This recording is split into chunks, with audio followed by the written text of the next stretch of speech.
Composed from 1875 to 1891, Dvorak's collection of piano trios provide a fascinating window into his compositional life.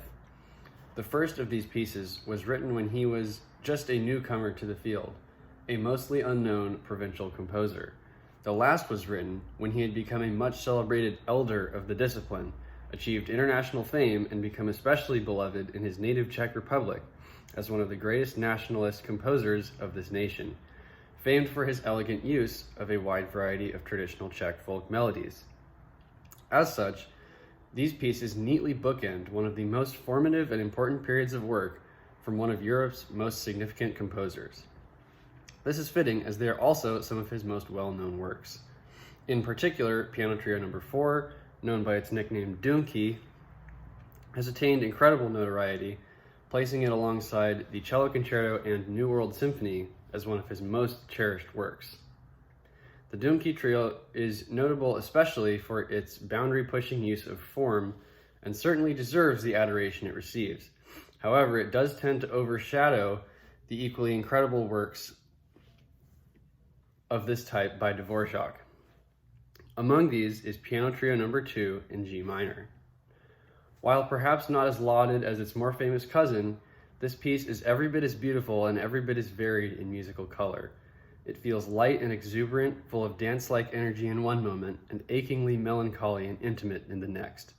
Tragically, just prior to the composition of this piece in 1876, Dvorak and his wife lost their newborn daughter after only a few days of life.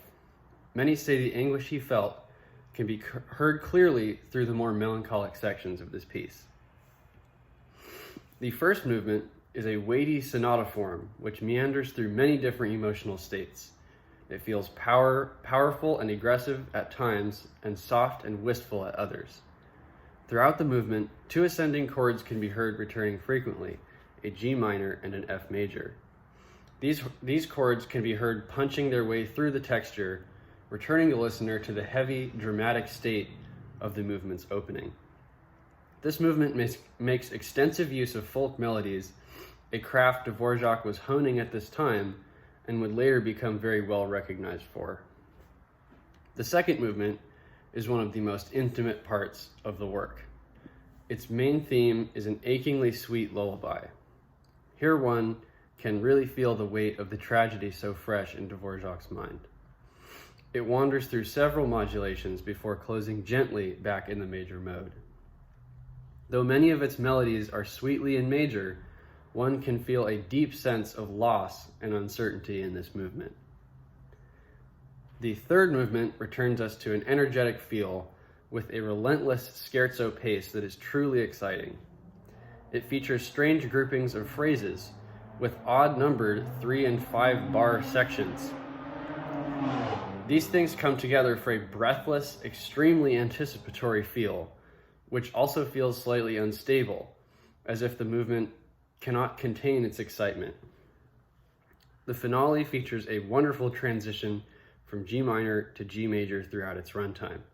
It starts with an almost bombastic introduction, then quiets down into its second hushed theme. It winds its way toward one of the most joyous endings of any piece I know. This piece feels like an immense and beautiful musical journey, with so much variety and interest along the way.